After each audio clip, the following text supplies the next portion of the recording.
Hi everybody. So today I'll just take you through the process of applying for a primary or a reception school in London. Basically Harrow because we're based out of Harrow. The idea of this video is to share my experiences and learning so that it's relatively easier for you all. Over the past couple of days, I did come across a lot of parents who were kind of clueless like me, still figuring out which school to go, how to decide, etc., etc.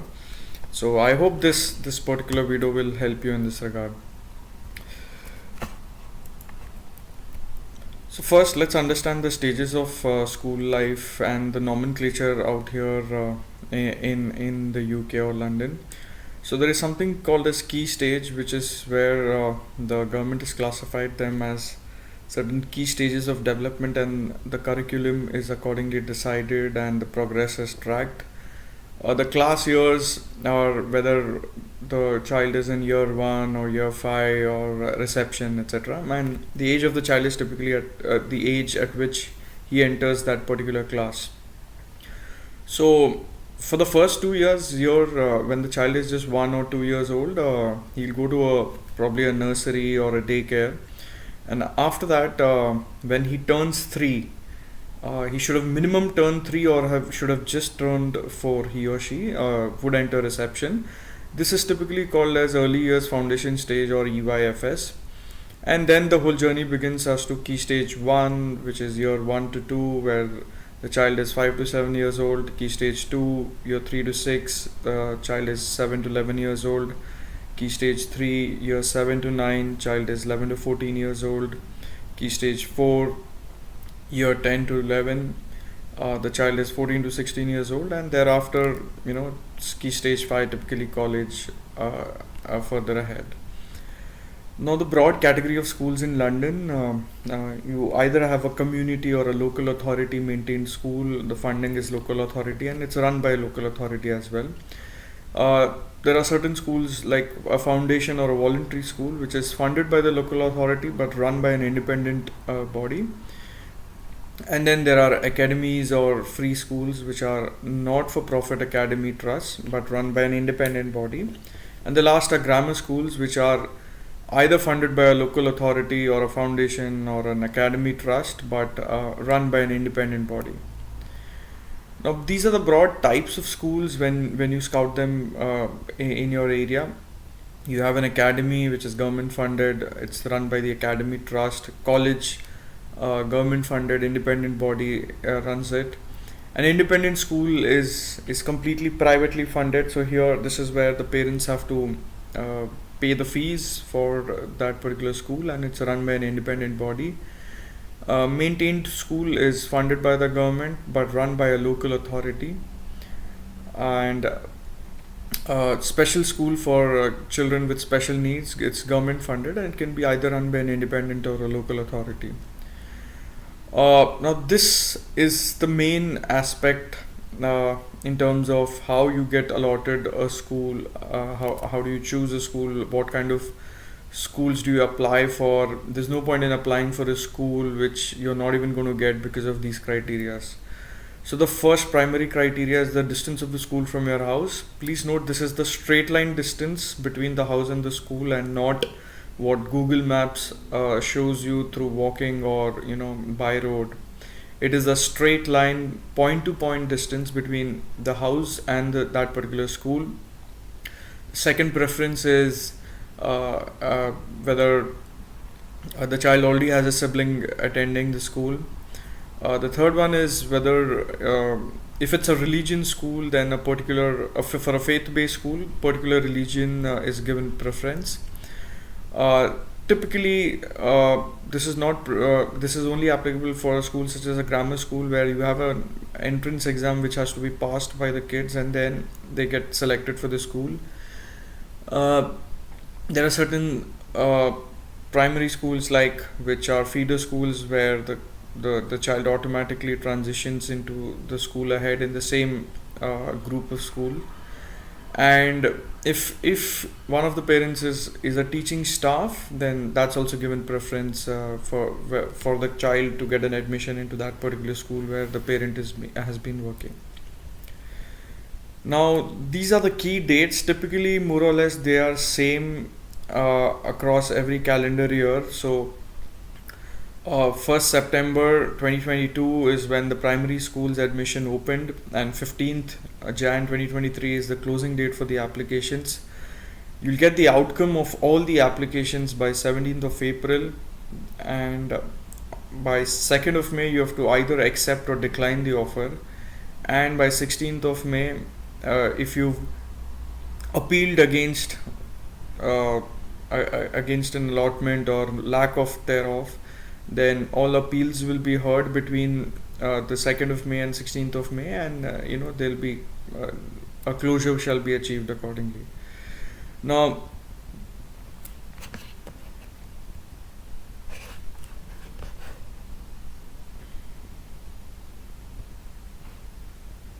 so let's actually go through as to how and where to access information regarding schools, how to choose them, how we went about it.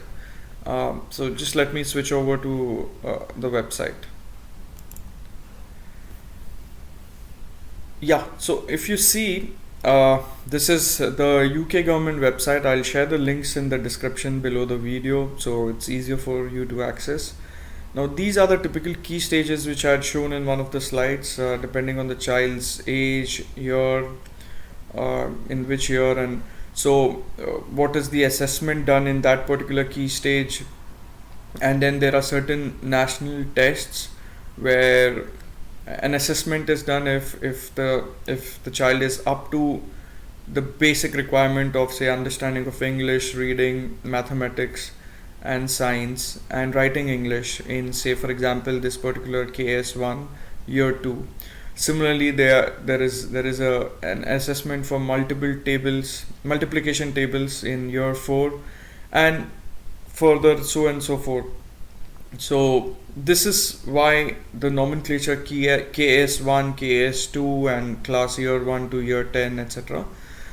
This was kind of confusing in the beginning, but I had to dig deeper, and I thought I'll make it easier for you all. Next, so when you apply for a particular primary school, you can just put your PIN code.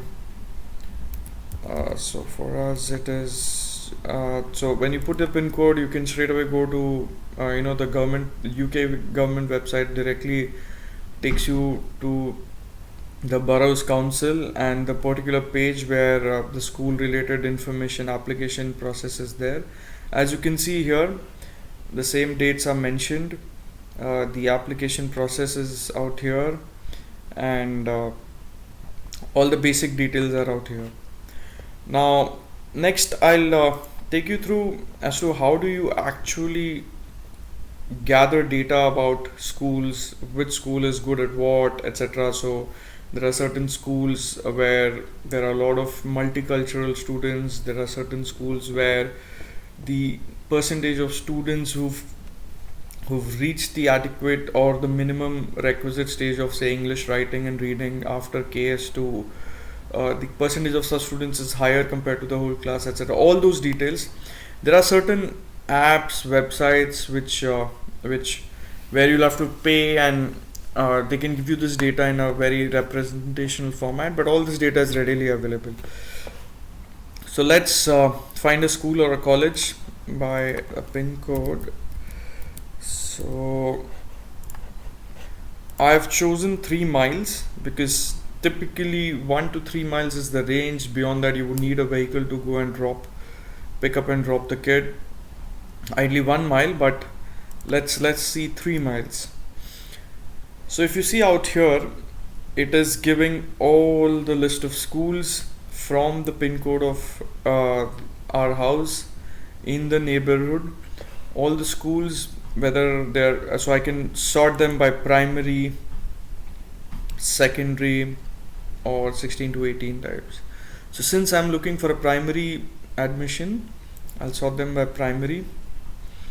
Now Ofsted is an agency, is a government agency which reviews the schools how well they are doing, whether they are outstanding rated, they are good, or they require improvement, or whether the facilities are inadequate. Ofsted publishes an in-depth report as per their last inspection, uh, what was assessed and what was the outcome of the assessment. You could read through the reports. I'll show you one or two if possible. And then you have school type, which I had explained earlier: academy, maintained school, independent school, special school, college, etc. You can have gender wise as well, mixed boys and girls, and then religious character. So out here, this distance is the main aspect. Now the distance of this school from our house is 0.29 miles. Next is St. Jerome Church of England Bilingual School, 0.3 miles. And Alpha Preparatory is 0.34, but it's an independent school. And Norbury is 0.42. Quinton Hall, again an independent school, etc. etc. So if you see there, these independent schools, the Ofsted rating is not really there. So it's completely independent. You will have to go and assess on their particular website, speak to parents of existing students whether it's worth it, what's the fees, etc. So let's go and see actually. Ofsted rating is not there. The map is there, and then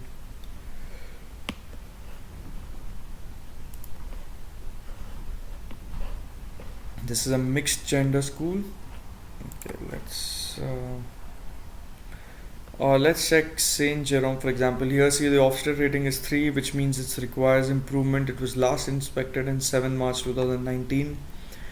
Alpha Preparatory, Norbury is good.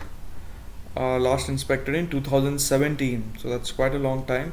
I did do some research on Ofsted as to why there is a lag about between the prior rating, and so it seems they do inspection either with appointment or it's a surprise check as well, and it can happen any day, any time. And they do keep a watch. The main inspection happened in 2017, and it's probably valid for 4 to 5 years. That's the primary information which I could gather on Ofsted. So next, let's see St. Jerome. Now this is a school of religious character. So again, here you can go to the school website. You can see admissions.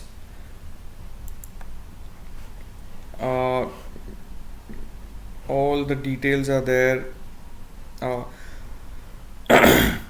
So the curriculum is also there. There is French, phonics, reading, writing, mathematics, science, etc., etc. This is some basic information about the school, etc.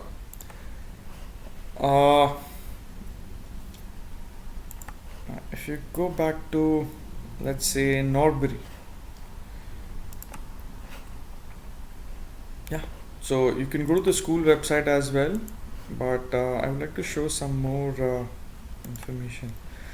So if you see, this data gives you some idea as to how the school is doing. It says the progress score in reading, writing and maths. For reading, it is well above average. This school stacked against all similar schools across UK. Writing, it's below average. Mathematics is above average. So pupil meeting expected standards in reading, writing and maths. This school is 68%, local authority average is 74, England average is 68. So it's close to the England, but within the locality, the school is lagging compared to the average. Similarly, basic standards of reading, writing and mathematics, this school is kind of way bad compared to the average and the England average. In the sense, not way bad, but it's lagging. Average score in reading, average score in maths. You have this data for over time as well. So how is it stacked in 2017, 2018, 2019? So the school progress is at 4 out here, progress score. It's 4.6 in 2019. It's well above average, uh, and it's about 1.1 for local authority schools. So similarly, there are lot of other details which can be looked at. Uh, Now this would show you the results over the last 3 years. Pupils meeting expected standard in reading, writing, and mathematics. So across the last 3 years, 80% of the pupils in the school met the expected standards. For the local authority, it was just 70%, and for all of England, it's close to 61%. So the school has done relatively well. Now, similarly, if you see there, this particular results by pupil characteristics, so disadvantaged pupils, you have now this is what uh, we gave some weightage to, because we've just moved to London and English is probably not, I mean, as good as a primary language, but not our mother tongue. So out here, if you see, out of all the pupils, 59, 45 are English as second language. So that shows that there are it's a multicultural class. The progress score in reading for all of the pupils is 4.6, but for English as not as for English as an additional language, it's 5.4, so it's pretty good. Uh, Similarly, for writing, for maths, it's better compared to all the pupils in the class. Percentage of pupils meeting the expected standard of reading, writing, and mathematics. 68% of all the people, and here it is 69% of English as an additional language set of people. So out here, this gives you some perspective.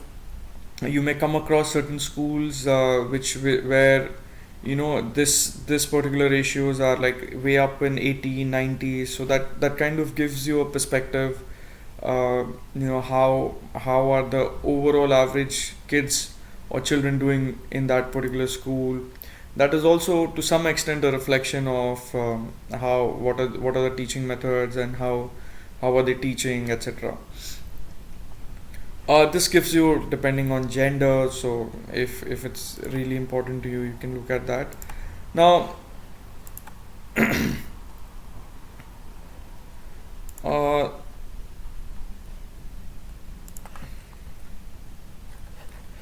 yeah, so that's basically. I want to show you about workforce and finance. So this also gives you all the details about total number of teachers across England in the primary schools, the full-time equivalents, the ratio of pupil to teacher, the average salary, the total number of TAs as in teaching assistants, the support staff, etc. All this data is available, so this can give you some sense as to how much is the school spending.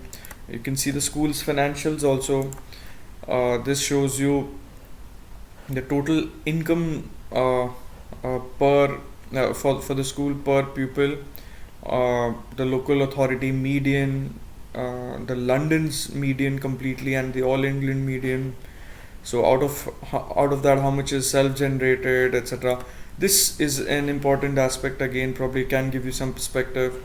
So per student, they are spending up on the teaching staff this much amount, supply teachers, support staff, other costs, learning resources, catering, premises, energy, etc. So stacked with the England median or the local authority median, this would give you some perspective as to say for example, Norbury is spending more on teachers, probably they're investing on high number of teachers. So they're taking less of support staff compared to the other schools in the local authority, etc. So this will give you some perspective, and all of this is pretty transparent, very much available.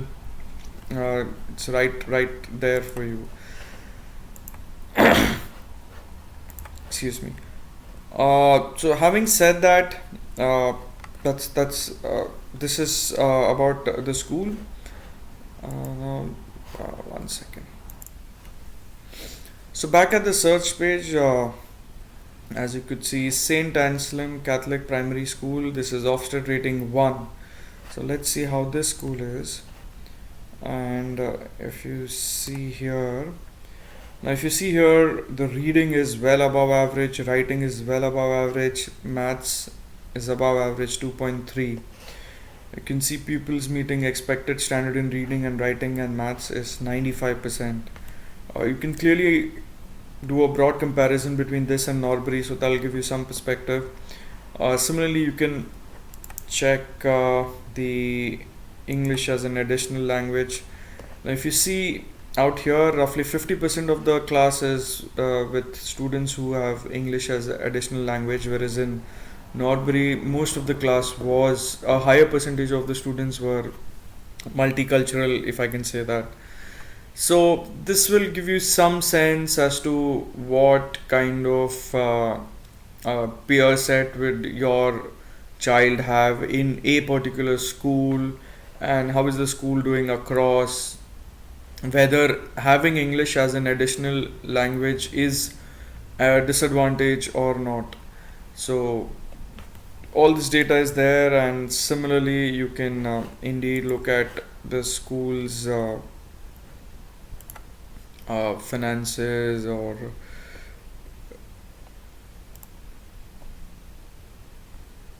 yeah, we did look at this.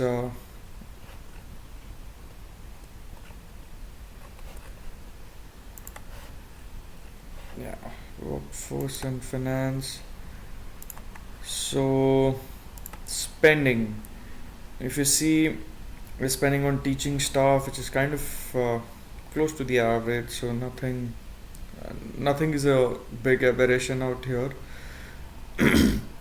But yeah, you can have a look if there are any aberrations, if something is concerned, or if a particular point is important to you, then accordingly you can have a look at this data.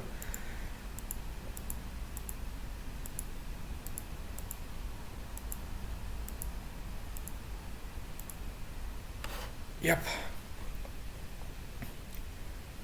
Now,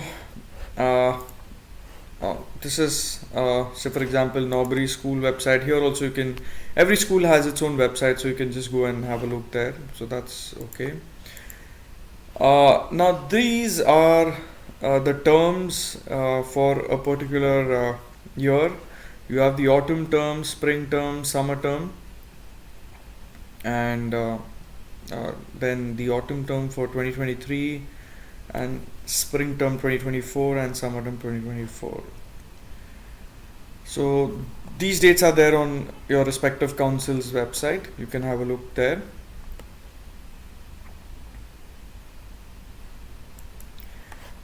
This is something important as to, I'll show you this document is there on the council's website. So in our case it's Harrow Council.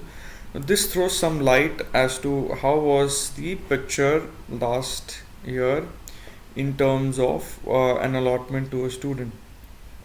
Now if you see, for us St. Jerome is 0.3, Norbury is 0.42, and St. Anselm is 0.55.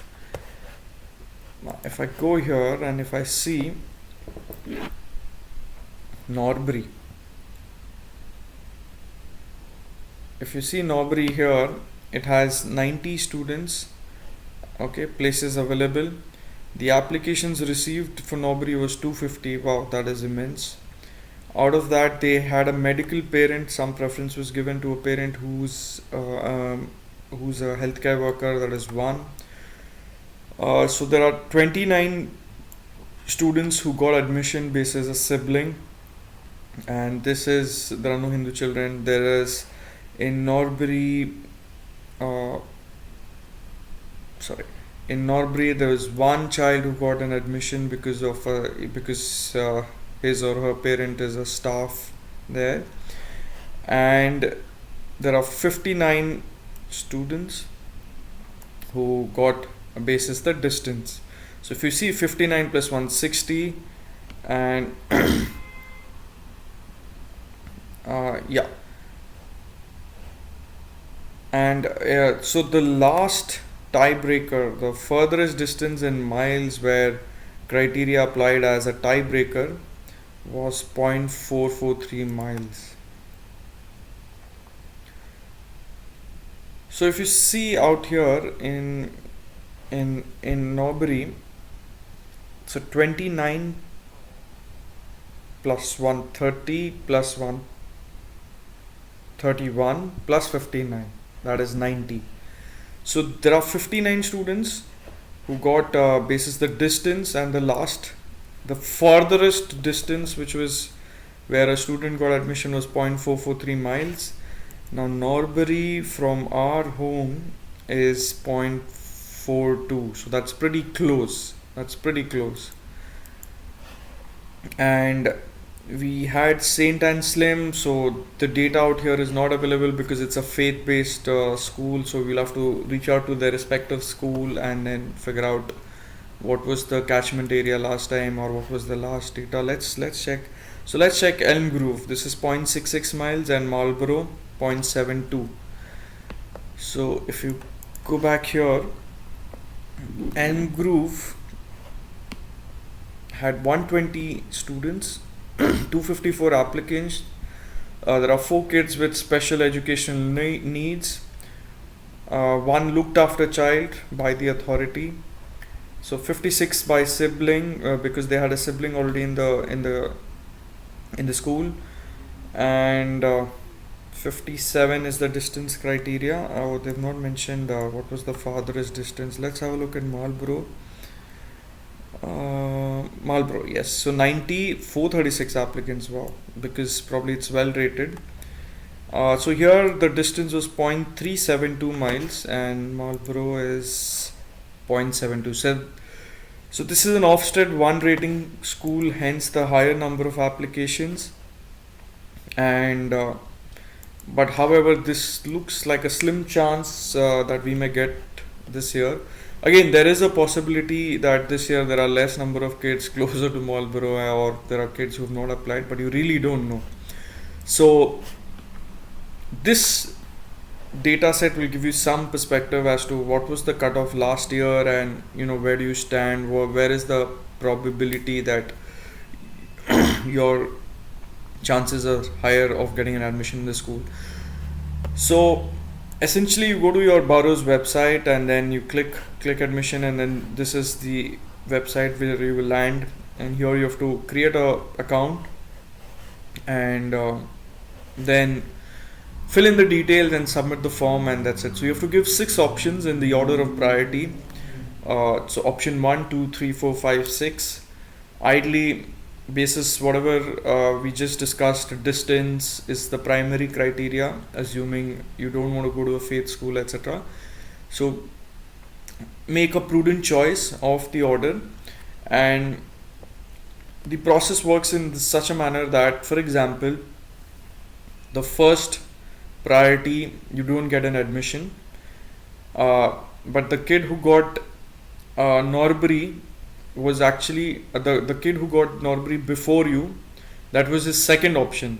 So if tomorrow that kid goes to another school tomorrow, as in before the final results are announced, the system will automatically move the kid to his option 1 once there's a cancellation above that, and you will move from option 2 to option 1 if your option 1 gets vacated. So basically, suppose you have given 3 options. Option 1, while you didn't get it but you got option 2, you are still in the waitlist for option 1, and if there are vacancies which have come out in option 1, so you will automatically slide up to option 1. Having said that, hence give your priority in such a way that if not 1, then option 2 should be fine with you. So Out here also you can so in our case this is Harrow, and if you see, yeah, this is giving you all the schools in the particular area. So I think this was Marlborough. Yes, see, this gives you a map perspective as well, where what Saint Anselm is here, Norbury is here, Saint Jerome is here, Marlborough is here. So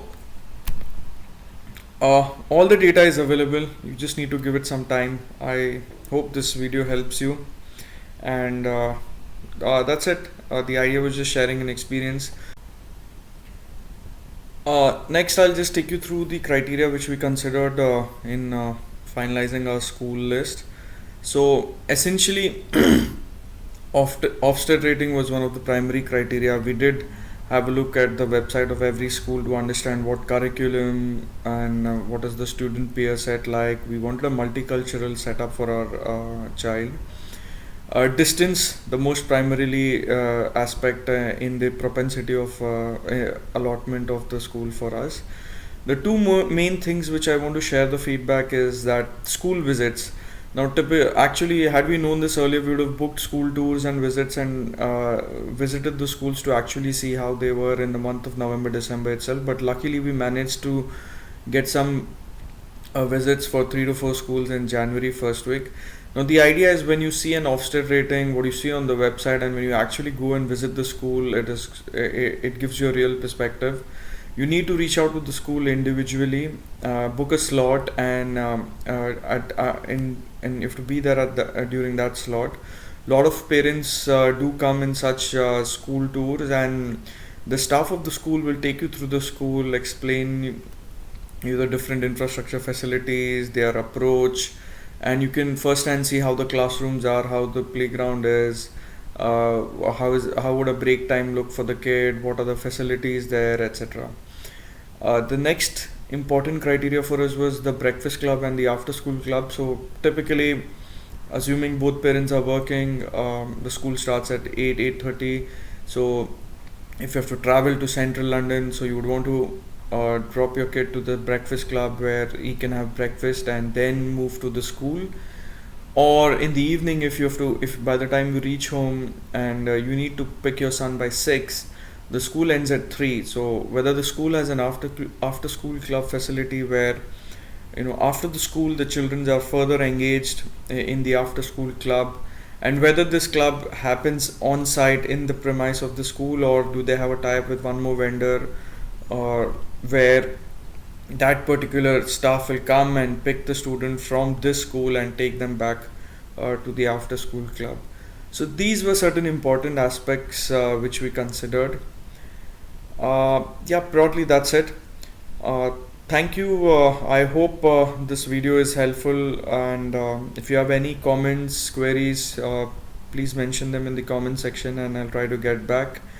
And I intend to share many more such videos of my experience in dealing with things out here, the systems, processes, certain things which probably can help you all basis my experience. So if you're interested, you can subscribe to the channel. Thank you so much. All the best.